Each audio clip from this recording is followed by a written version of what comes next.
Hey there, podcast listeners. Exciting news. My new audiobook, The Short Book Formula, A Financial Professional's Guide to Writing a Book in 6 Weeks to Attract Ideal Clients, is out now. And the best part, for a limited time, we're offering this audiobook to you for free. Hurry over to www.theshortbookformula.com and claim your copy now. And now, on to our show.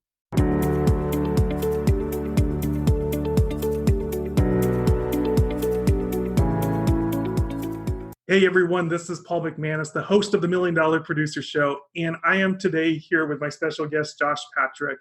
Josh has done many exciting things in his career. One of the most recent things that I know that he's done is that he's written this very cool book called Sustainable, subtitle A Fable About Creating a Personally and Economically Sustainable Business. Welcome, Josh. Thanks, Paul. I'm really glad to be here today. Now, I believe that we met each other about 4 years ago as part of a mentoring program called Book Yourself Solid that was run by an individual, New York Times bestselling author, Michael Port. Is that accurate? That's accurate, except I think your time frame is closer to 12 years ago. 12 years ago? Or 8 or 9 years ago or something like that. It was more than 4 years ago, I'll say that. Yeah, no, definitely. And, so first question I have for you, just related to Book Yourself Solid, because that's where we met, is, I got into the Book Yourself Solid. I believe that we're both certified coaches there, but I was looking for a system to, basically a marketing system that was predictable and systematic. And now you are, you do a number of things. You're a wealth advisor, you're a mentor, you help business owners, many blue-collar business owners, free up cash in their business. You're also a blogger for the New York Times, which I understand is very difficult to get that spot. I was a blogger for the New York Times. They shut down that section, unfortunately. But yeah, it was really hard to get that slot. So given your diversity of experience, what originally attracted you to the Book Yourself Solid community? Well, I read the book, and I'm kind of a seminar junkie. I've been to over 150 programs in the 40 years I've been in business. And that's about right. I go to about 3 or 4 a year, and have through my whole career. I consider the illustrated version of Book Yourself Solid the absolute best book on marketing I have ever run across. I actually make my clients go through that and do all the exercises. Wow. Because it gives you such clarity about who you should be serving, how you should be serving them, and how you should be approaching them. That's a powerful statement. I mean, I know that you've read a lot of books, but the best book on marketing that you've ever read. Yeah, it's a great. Understand that marketing and sales are two completely different activities. And the challenge you're seeing today, especially in the online world, is people are trying to morph the two together, and they're not the same, they're different. Marketing is to create awareness. Sales is to create a customer. Yeah. And what you're doing for each of those activities is very different. I love that you said that. And I also, that's a good segue for, a lot of the clients that I work with are, I would call them professional salespeople. They're really good at it too. People at the top of the life insurance business are the best salespeople there are. And it's good, and for me it presents a little bit of a challenge sometimes because they want immediate leads that they can then go to work with a sales conversation for.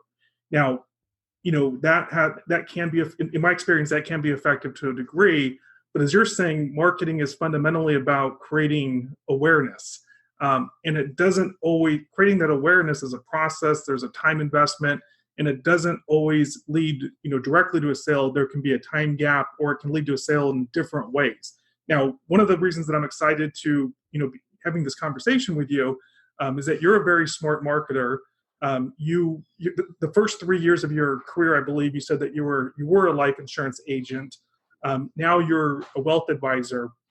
From the different things that you've done, whether it's podcasting or LinkedIn or speaking or writing a book, what have you seen for your own business? What has proven to be most successful to date? Without a doubt, speaking.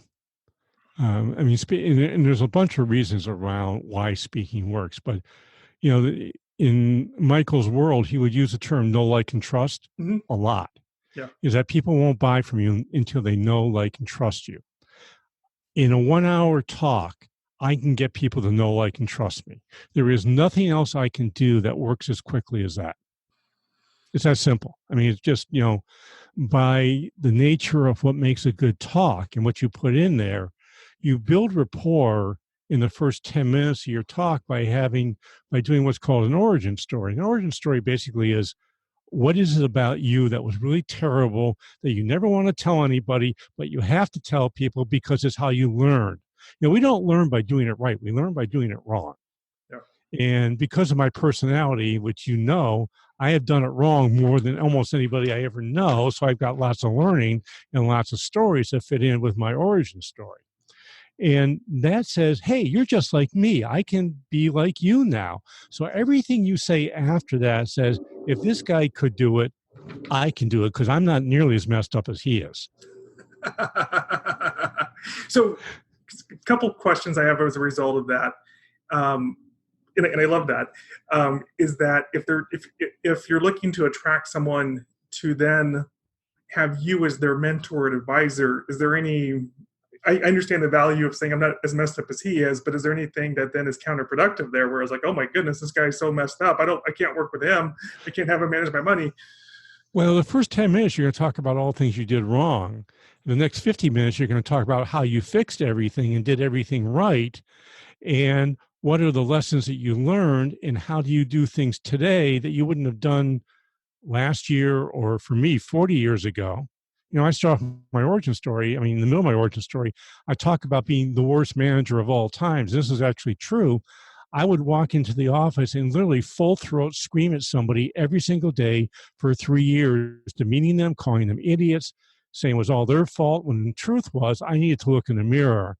And once I learned to do that and start taking responsibility, my life changed. And here's how it changed. Now, that's how I generally open up my talks.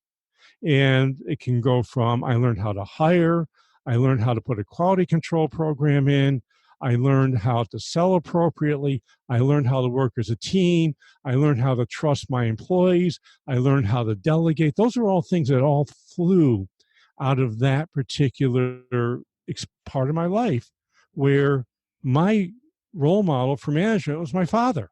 My father didn't scream every day, but you never knew when he was going to scream. And then we did. It was the scariest thing that ever happened.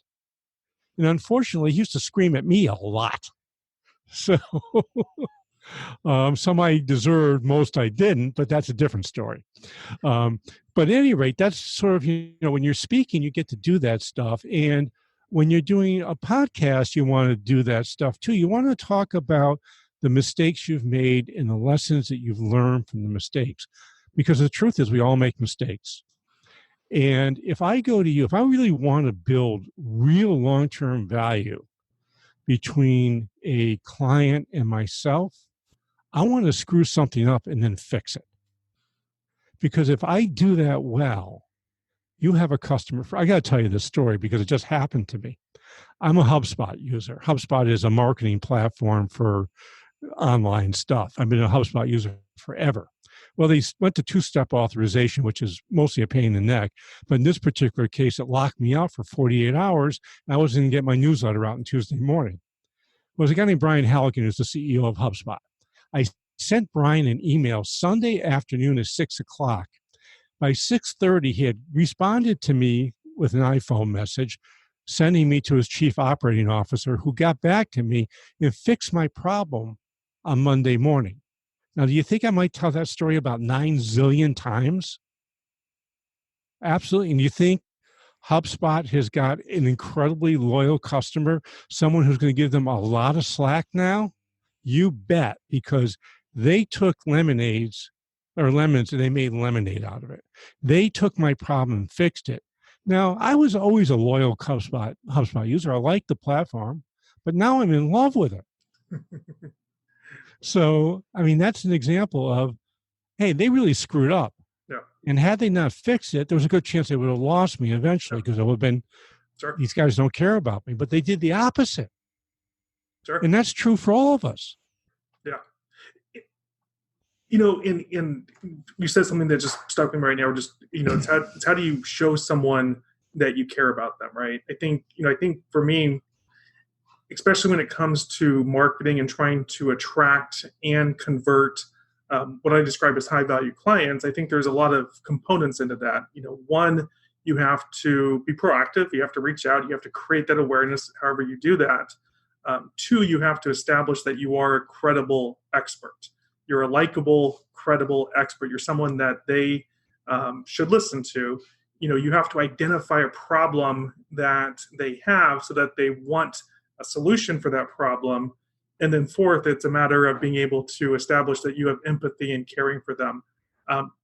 That aside from empathy and caring, I'm going to throw this out there, and I don't know if this will fit, but let me say it. I think that you are one of these people that are expert in so many different things that I know for a lot of people that sometimes that can be a little bit difficult to hone in. How do you create? Yeah, that causes me more problems than it helps. Yeah, exactly. Yeah, it's just, and part of it is that I'm 66 years old. I'm not especially interested in becoming master of the universe. So I'm more interested in what I find interesting than what's profitable. Now, if I was 50 years old and I had not gotten cancer at 55 years old, I would have been doing something completely different because I was on the road to becoming master of the universe when I got cancer. That got derailed. But the truth is, if you're going to be really successful in business, I don't care if your skill set is in 92 different places, pick one. Yeah. And stay with that one and only talk about that and don't talk about all the other stuff, even though you're interested in it. You're just confusing people. So they don't know what box to put you in. For you, how have you done that? I have not done that. I've not done that well. Well, perhaps, but I can also see that you have done it well to a degree. One is that when you created this book, you built it around the topic of sustainability, which we both know have a lot of subcategories in there, what that includes. Right. Well, it's actually about creating excess cash in the business is what it's really about. And it's about a blue collar business, which is where my specialty lies. Yeah. I know more about blue collar business than anything else, and I can help any blue collar business. And the blue collar business, by the way, is where your frontline employees wear blue collars. And that's really, auto dealerships are blue collar businesses, construction companies are blue collar businesses, vending companies are blue collar businesses, manufacturing companies are blue collar businesses.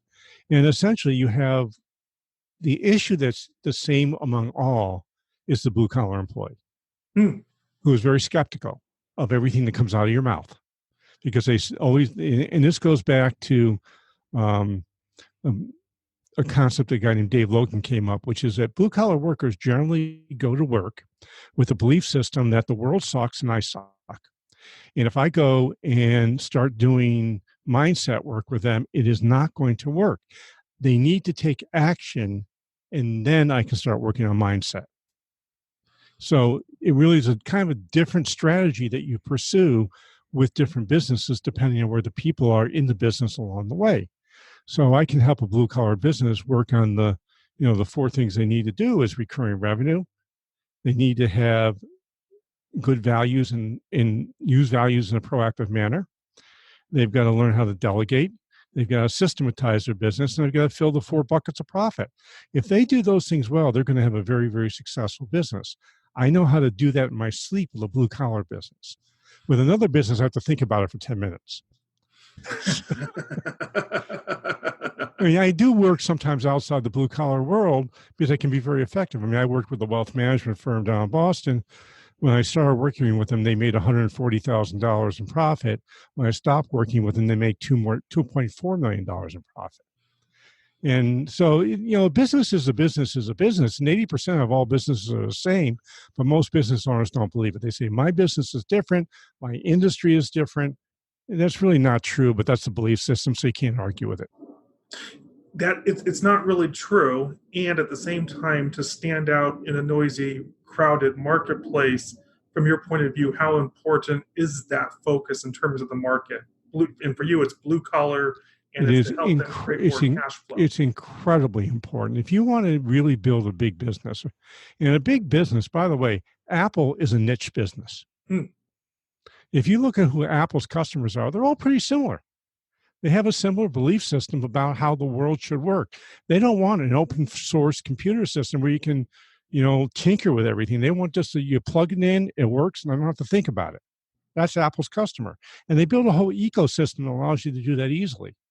So the truth is, the nichier you can become, the narrower you can become, the more successful your business will be. Now, the more successful your business can be with less effort. way less, and there's two reasons for that. One is it's easy for people to know who you are. Mm-hmm. And the second is you're not doing one-offs, meaning you're not reinventing the wheel with every new client. If I work with manufacturing companies, I will tell you that 95% of what I do with manufacturing companies is exactly the same. Mm-hmm. There's a little bit of difference between personalities, but not a whole lot, because even the personalities are relatively similar. Definitely. So going back to marketing strategies and tactics that you've been using, so far we've talked a little bit about public platform speaking as the most effective way to land new clients. And my own experience has informed me that that's true. Yes. That there's nothing easier than being in front of an audience. And so I totally agree with that. Well, you also get something else from the audience. When you're speaking for somebody else, you have their implied endorsement of being good at what you do. Yes. And that's something that too many people ignore. I think that's an excellent point. Because the implied endorsement, this past year was, my best year ever. And part of it was I was invited twice to speak for one of the top level life insurance producer organizations in the country.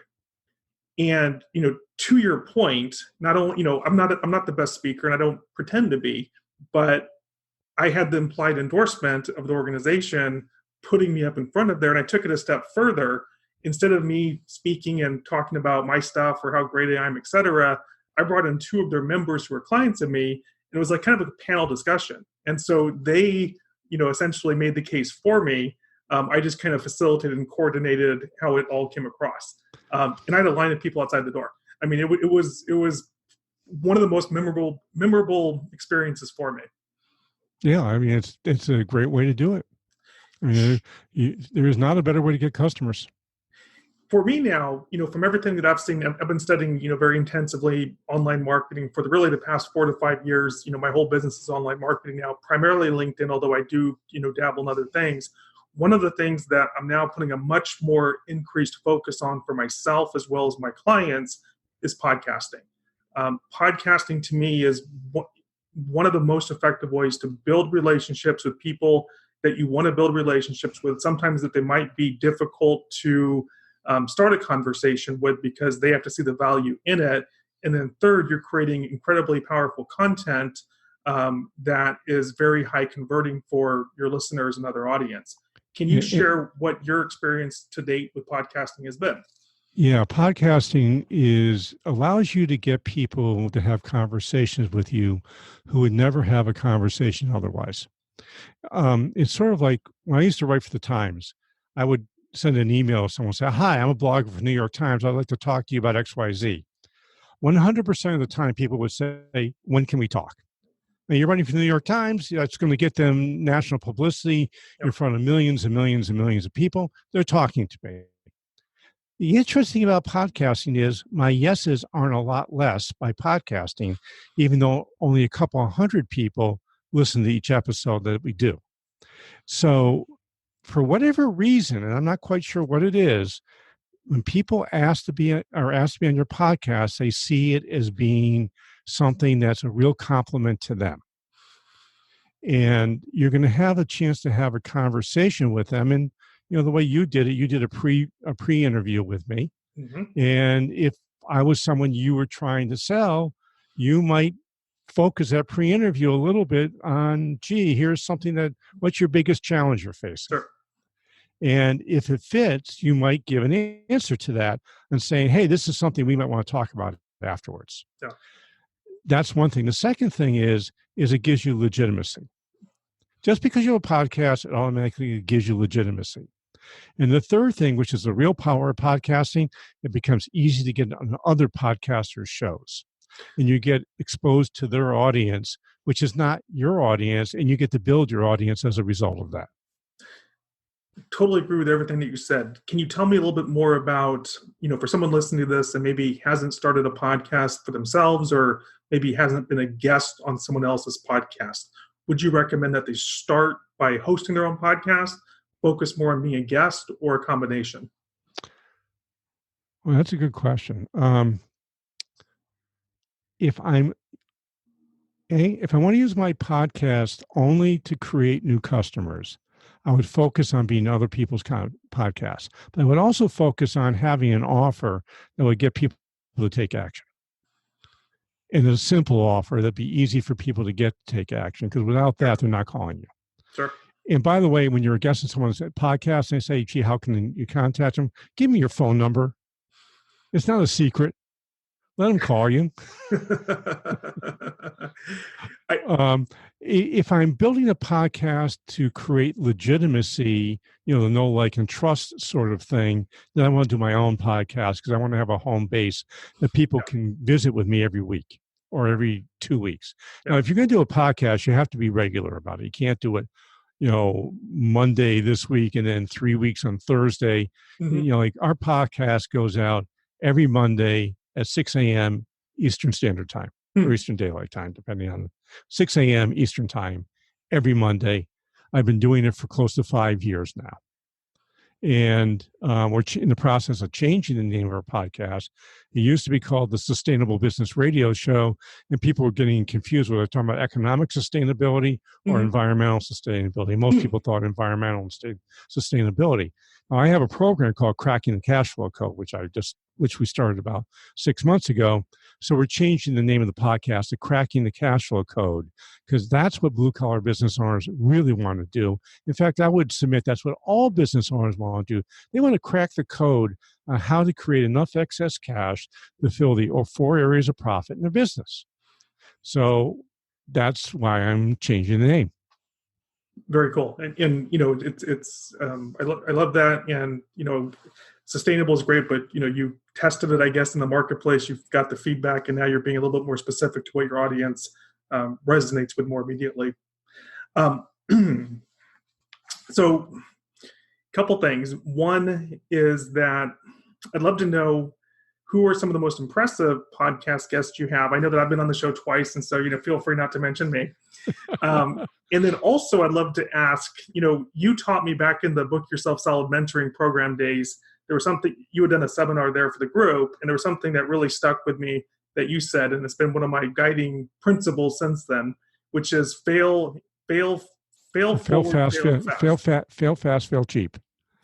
fast, fail cheap. It's a couple different iterations, but, I've totally embraced that. Whereas, oftentimes I like to jump into something knowing that I can learn more in the process of whether it's good, bad. If it's good, do more of it. If it's bad, do less of it. And so it completely takes out the analysis by paralysis thing for me. So 2 questions: who've been some of your most impressive guests to date?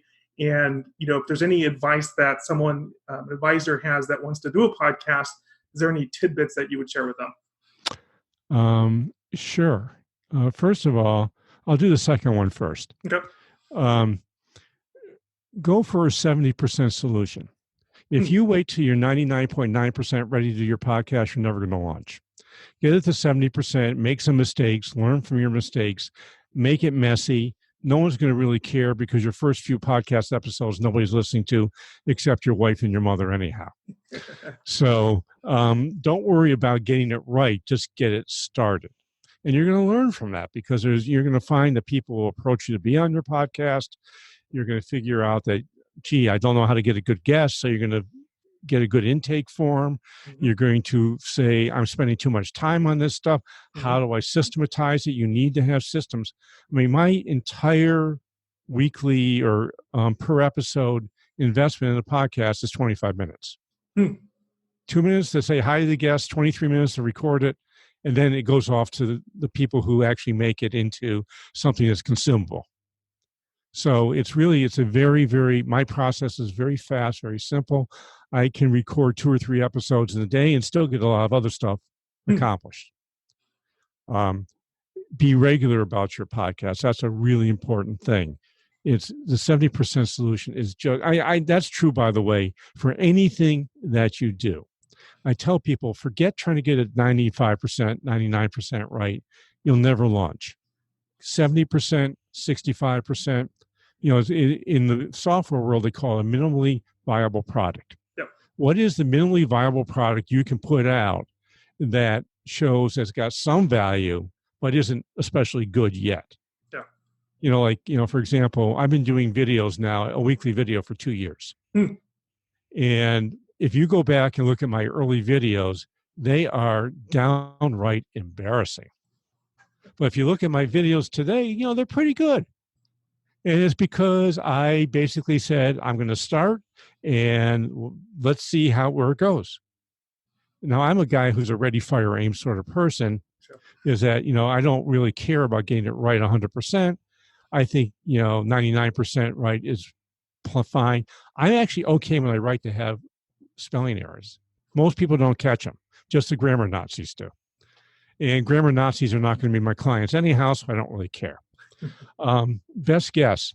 The best guess, I'll give you the best guess in general are people who have their own podcast that I've had. Now, a couple people stand out. Rob Sleed does not have his own podcast, but Rob is a friend of mine.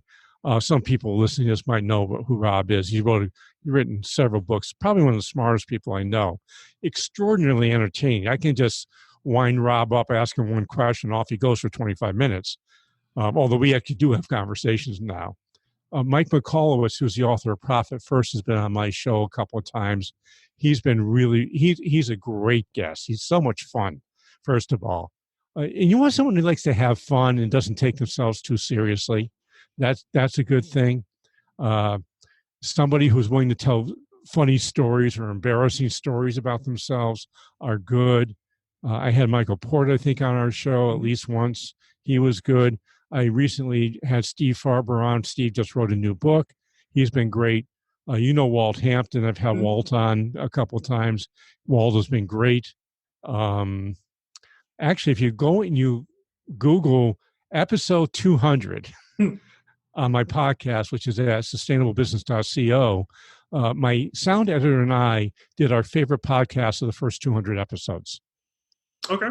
So that will give you, if you really want to hear who my favorites are, those are my favorite episodes of the first 200 that we did. Very cool. I'm noticing the time, so I have just a couple more questions for you. For someone considering a podcast, and I think you may have already answered this to a degree, but anything else that comes to mind is for those, quote unquote, high status people that might be the most challenging or difficult to get to say yes. Can you share any advice or experience about that? Well, if you can get them to go listen to you, again, you're going to build, know, like, and trust. You want to have strategies that you're going to talk about that are attractive for them. Now, I'm going to give a life insurance strategy real fast. There's a strategy which I love. It's called, in the family business transfer, called a sale to a defector grantor trust. If I was in the life insurance business, I would probably do a show once a month on the sales of a defector grantor trust and how it was used in the family business to transfer, because it's high quality information that's going to get people to do that, to go to where they're going to go. I might be doing a program on life insurance as a bond replacement. That's another one.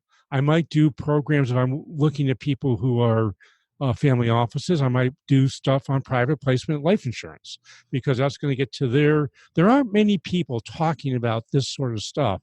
Mm-hmm. And if I say the word sale to a defector grantor trust, I can immediately tell you that the business owner's eyes have just glazed over. Mm-hmm. So if you can make it simple and understandable, there's a good chance you're going to get a phone call from someone saying, hey, I just heard you talk about this trust thingy, and you get a chance to talk about that. So it's really show your expertise. And you can show your expertise through an interview, by the way. So if you want to bring on one of these life insurance company advanced marketing guys who actually have a personality, there's a guy working for Lincoln that lives in Vermont, and I can't think of his name right now, but he would be a good guest for that because he's really knowledgeable. He speaks in English. He doesn't speak in jargon. So find an advanced market person that can talk about advanced uses of life insurance that are going to be useful for the target market you're after. Now, mine are business owners, so I know all the uses of life insurance for business. So a tactical question for you. So great advice. And if someone wanted to do it around a theme like that, how do you do the podcast that's sustainable? In other words, if you're always talking about the same thing over and over, you might exhaust it after a few episodes. Well, it depends on if you do it as a case study. Okay. I was just talking with, I advise a company called Sudden Money, which is owned by Susan Bradley. And there's four, and it's about having transitions, life transitions. And the four basic transitions that she teaches is widowhood, becoming a widower or widower, divorce, sale of a business, and retirement. So I said to her, I said to her marketing person today, I said, Vidya, here's what you need to do. You have 100 members in your organization. All of us have case studies around how we've done transfers. Every podcast effort should be a case study with one of your members. You're never going to run out of stuff. So you just think a little bit out of the box of what normal things is. You could talk, if you wanted to, a lot of people do podcasts as a group. And you could have 4 or 5 people bringing their own cases into it because the cases are different, the situation's different. Even though you're talking about the same strategy, you're talking about different ways of actually getting to an end result. Sure. Fantastic advice. I'm just noticing time. So final question, and we're going to put your contact information as well as your podcast, website, et cetera, in the show notes. Is there any final piece of wisdom, insight you want to share, or any final advice for our listeners? And one of the questions I like to ask is, out of everything that you've done that's successful or not successful, any final piece of advice about being able to attract and convert high-value clients? Have a system to see if you're a good match. And I'll take 30 seconds to explain ours. It's a lot more complicated, but we call it the alignment conversation. And it starts off with, if we were to get together 5 years from now, what would have to happen for you to feel like you've been successful? Dan Sullivan question. Where are you today? What's the gap between those two? And if we could fill that gap, what would the value be? Now, that conversation goes for about 2 hours, for those 4 questions. And at the end of the day, when we get done, I say, gee, this is something I might want to work with. I have a really hard close I learned from Michael. Are you ready for this? Mm-hmm. And then ask, would you like some help with this issue? And if they say yes, I say, would you like me to help you? That's all there is to it. But I have a system. And if you're going to engage any client, whether it's a high value or low value client, you need a system.